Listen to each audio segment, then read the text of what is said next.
Обемна работа имаа денеска службите на комуналното јавно предпријатие Водовод. Утринава пукна водоводна цевка на улицата Димитрија Лазаров во Кочани. Според информациите, дефектот се случил рано из утрината, а веќе до 12 часот екипите од Водовод по брза интервенција го санираа проблемот, како на оваа локација, така и со останатите дефекти кои истовремено се јавија во неколку населени места. Кварот кој се беше појавил на 250 водоводната мрежа према селата, односно горни и долни подлак Мојан Питркање, во вчерашните во 14 часот е санирани и селата добија вода.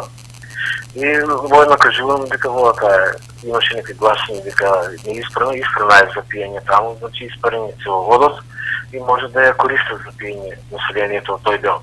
Што се однесува во утринските часови, исто имавме дефект на улицата Димитрија Лазаров, на фи 80 целоводот и можам да кажам дека нашата екипа за брзо време во овој момент